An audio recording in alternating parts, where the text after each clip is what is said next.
આમ આદમી પાર્ટીની પત્રકાર પરિષદમાં આપ સૌ પત્રકાર બંધુઓનું સ્વાગત છે। મિત્રો, આપ જોઈ રહ્યા છો ગુજરાતના ખેડૂતો ઉપર અત્યારે ભાજપે ખૂબ જ અત્યાચાર કરી રહી છે। ભાજપ જાણે કંપનીઓની દલાલ બની ગઈ હોય, ભાજપ સરકાર એ રીતે વર્તી રહી છે।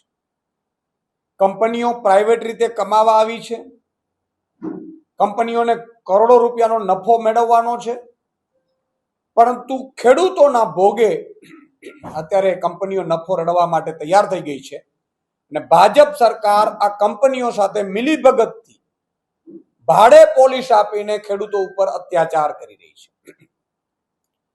આજે જેતપરમાં, મોરબીના જેતપરમાં જે ખેડૂતોએ પોતાની મહામૂલ્ય મા સમાન જમીન બચાવવા માટે છેલ્લા 8 દિવસથી અમરનાથ અનશન ઉપર બેઠા છે, ખેડૂતોમાં મહિલાઓ પણ બેઠી છે, એમની તબિયત પણ નાજુક થવા માંડી છે, ત્યારે આજે આમ આદમી પાર્ટીના એક સૈનિક તરીકે મને ખૂબ ચિંતા થાય છે। આમ આદમી પાર્ટીના લાખો કાર્યકર્તાઓને પણ ચિંતા થાય છે કે આ બહેરી મૂંગી સરકાર એસી ચેમ્બરમાં મંત્રી મુખ્યમંત્રીઓ જલસા મારે છે અને મારા ખેડૂતો જે આખા દેશને અનાજ ખવડાવે છે એ ભૂખ્યા અત્યારે છે।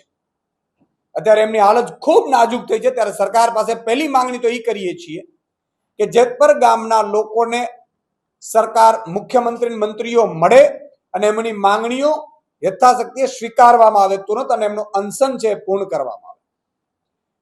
મને જાણ છે ત્યાં સુધી આ મંત્રીનું ગામ છે, ભાજપના મંત્રી, અને એ જ મંત્રીના ગામમાં, એ જ ભાજપના ગામમાં અત્યારે ખેડૂતો, પહેલા તો ખેડૂતો પર લાઠીઓ વરસાવડાવી અને અત્યારે અનશન ઉપર, અમરનાથ ઉપર પણ બેઠા છે 8 ખેડૂતો, એમાંથી 2ની તબિયત પણ લથડી છે। તો સરકાર 1 કલાકનો પણ ટાઈમ બરબાદ કર્યા વગર આ ખેડૂતો સાથે તુરંત મીટિંગ કરે મુખ્યમંત્રી લેવલે અને આમનું નિરાકરણ લાવવામાં આવે। બીજી મારી એ વાત છે કે આ માત્ર જેતપરનો મુદ્દો નથી। જે રીતે ઇન્ફોર્મેશન મળી છે, ન્યૂઝપેપરે પણ છાપ્યું છે કે ગુજરાતમાં કંપનીઓ, ખાનગી કંપનીઓ, કેટલાક ભાજપના મોટા નેતાઓ વચ્ચે મીટિંગો થઈ છે અને આખા ગુજરાતમાં કરોડિયાની માળાની જેમ થાંભલાઓ નાખી વીજ ટાવરો, હાઈ ટેન્શનનો લાઈન નાખવાનો આખું મોટું પ્લાન થયું છે।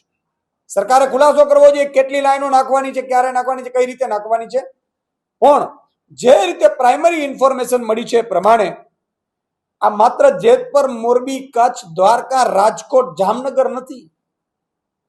આ વીજ લાઈનો 26 જિલ્લાઓમાંથી 100 હેવી હાઈ ટેન્શન લાઈનો કાઢવાનું નક્કી કર્યું છે સરકારે, અને એ પણ ખેડૂતોના ભોગે, ફળદ્રુપ જમીનમાં, બિનઉપજાઉ જમીનમાંથી પણ નહીં।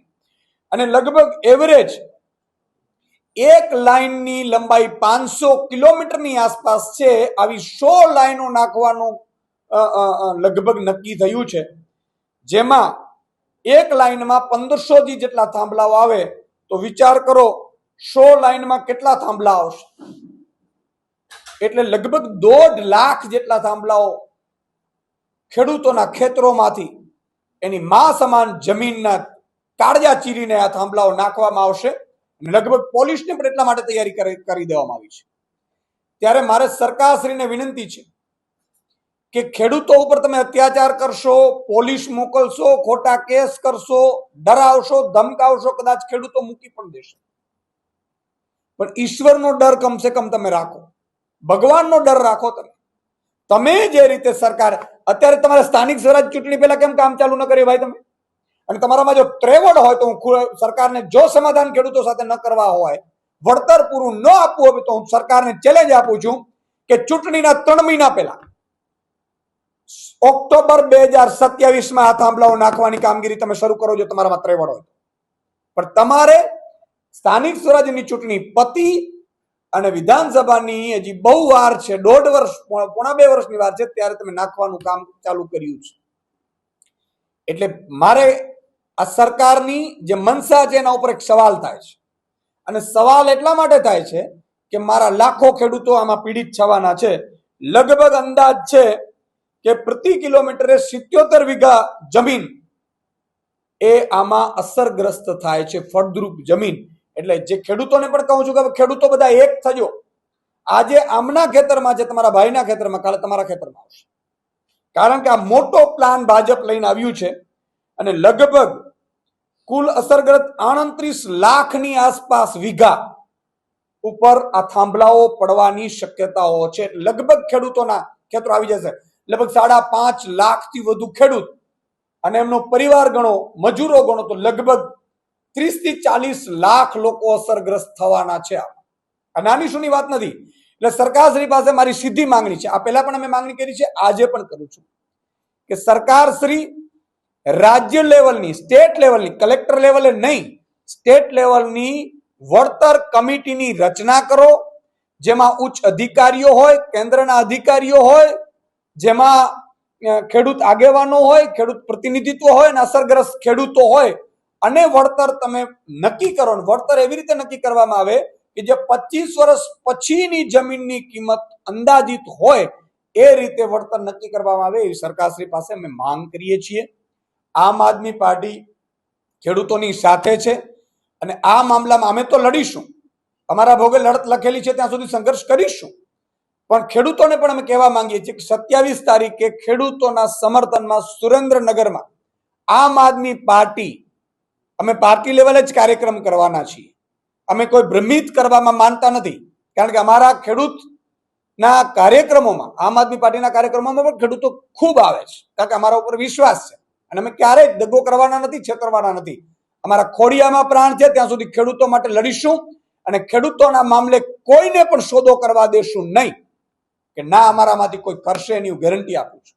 તો 27 તારીખે બીજા ચરણની જે ખેડૂતની લડાઈ છે મામલામાં આમ આદમી પાર્ટી આવતી 27મી સુરેન્દ્રનગરમાં સાંજે 4 વાગે કિસાન મહાપંચાયતનું આયોજન કર્યું છે, જેમાં હાઈ ટેન્શન લાઇનથી વધારે મુદ્દાઓ છે અને ખેડૂતોની શાઇન સાથે આ મુદ્દાઓ પસાર કરવામાં આવશે અને પછી સ્ટેપ બાય સ્ટેપ ખેડૂત ના મુદ્દે આમ આદમી પાર્ટી કાર્યક્રમો કરશે.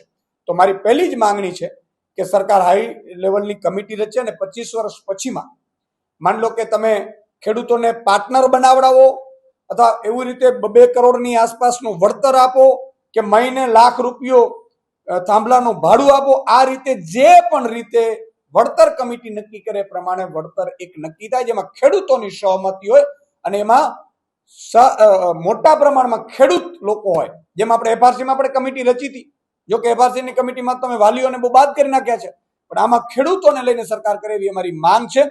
અને આ માંગણી જો સરકાર નહીં સ્વીકારે તો આગામી સમયમાં તમામ જિલ્લાઓમાં આમ આદમી પાર્ટી હાઈ ટેન્શન લાઇનને લઈને વિવિધ કાર્યક્રમો કરશે.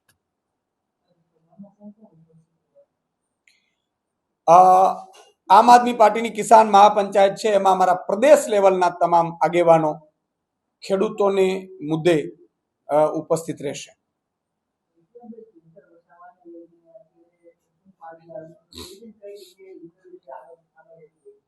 ચેતરભાઈ વસાવાને આપે જોયું હશે કે એક ભાજપના ધારાસભ્ય હોય તેમને તરત નિર્દોષ છૂટી જાય છે, ક્લીન ચીટ મળી જાય છે, જ્યારે આમ આદમી પાર્ટીના ધારાસભ્યો કે જેમણે આદિવાસી સમાજનો અવાજ બનવાની ભૂલ કરી છે, ગુનો કર્યો છે, આદિવાસીઓને જાગૃત કરવાનો ગુનો કર્યો છે, એટલે ભાજપે શામ દામ દંડ ભેદ કરીને ડરાવીને ધમકાવીને ભાજપમાં લાવવાના તમામ પ્રયાસો નિષ્ફળ ગયા.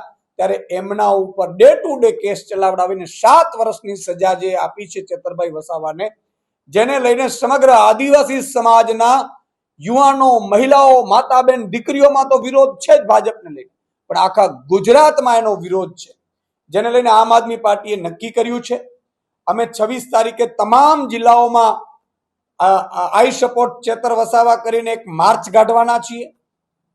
પછી 28 તારીખે પણ એક કાર્યક્રમ છે અને 30 તારીખે પણ અમે કાર્યક્રમ આયોજિત કર્યું છે એમના, જેમાં વિધાનસભા વાઇઝ અને જિલ્લા પંચાયત વાઇઝ 1000 જેટલી નાની મોટી મિટિંગો કરીને ચેતરભાઈ વસાવાના સમર્થનમાં સાઇન કેમ્પેન પણ અમે કરીશું અને લોકોને જાગૃત કરીશું કે કઈ રીતે આદિવાસી સમાજનો અવાજ, એક ગરીબ ખેડૂત આદિવાસી માટે લડનાર ધારાસભ્યને ભાજપે ખોટા કેસમાં ફસાવીને એને 7 વર્ષની જેલની સજા કરાવડાવી છે.